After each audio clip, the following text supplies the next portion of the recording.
चैत के महीना में ससुआ आ जा यही आग के टिकोड़ा का चटनी बन जा हमारा देखो जान जाए जब पेट भरिए गइल होई है तब जान जाए जब चटनी निकाल के ससुआ पीढ़ी साग के एक और बसिए खा ले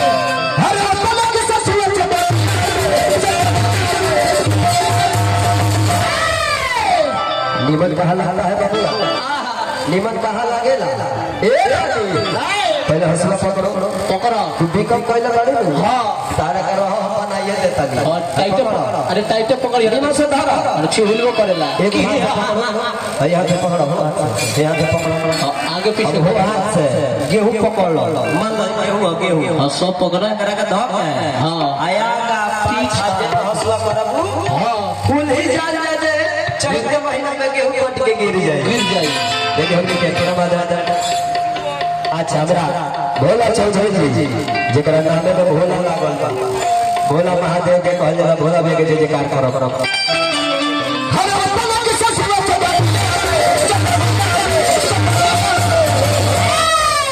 निमन कहाँ लग रहा इधर आओ इधर हंसुआ पकड़ो हां अरे सैया के साथ कपड़िया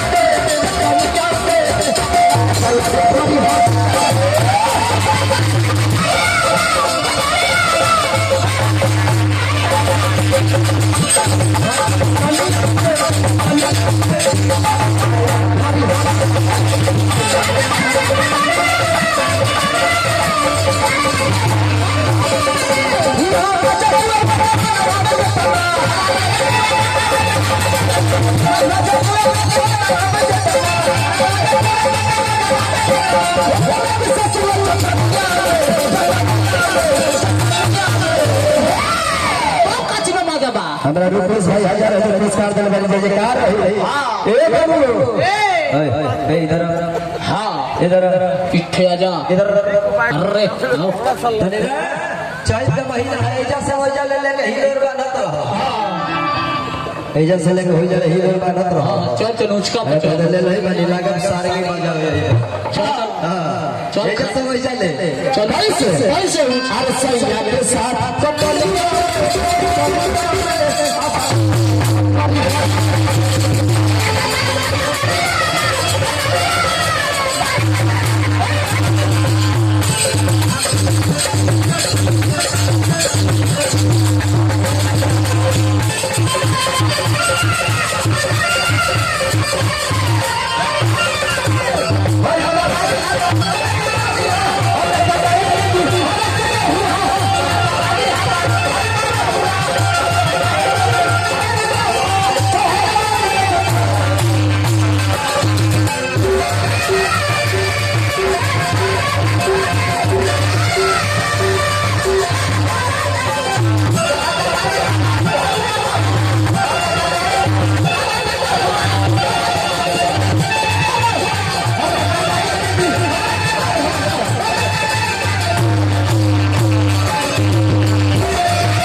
चैत के महीना में काटी में लगे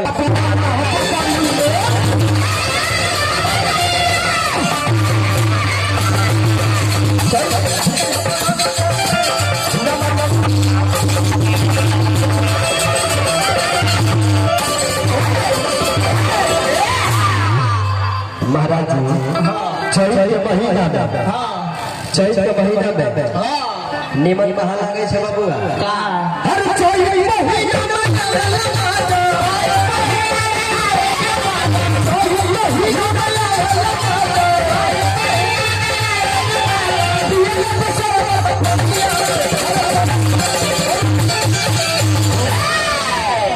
तब कच्ची में मजा बा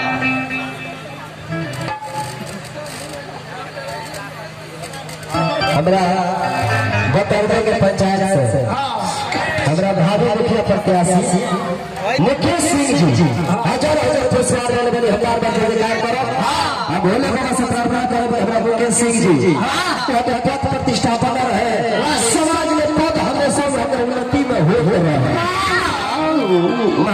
है कैमरा पर भरा रुपीस भैया 1000 पुरस्कार से मेरे जयकार कर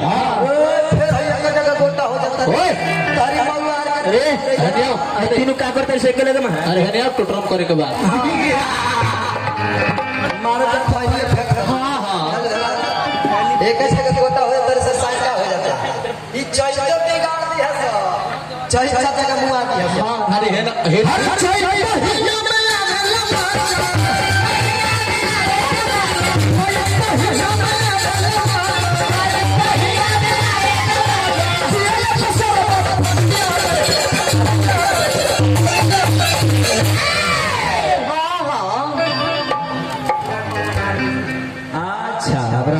पेट्रोल पंप के बगल में टायर मिस्त्री वाली है के रानी टायर खराब होखे नो हां तो जाकर टायर वाला भाई से संपर्क करी है हां इनका टायर नहीं होगा हां टायर का हवा निकली तो टायर के हवा अरे तो ये टायर के हवा निकलने के बाद ये जोड़ी में हवा भर के दे ले जाके बता ले दी हां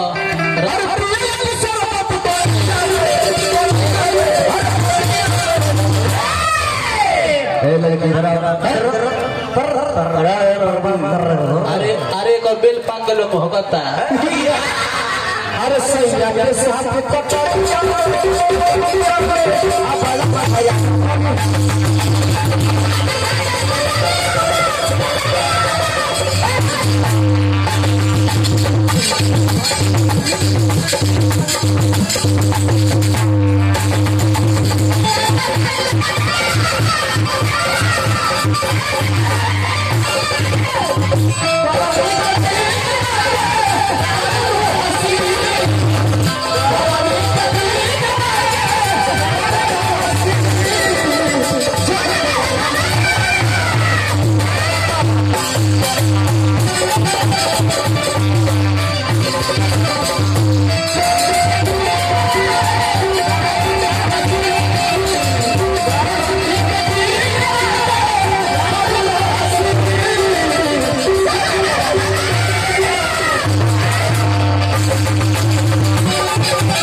Thank you.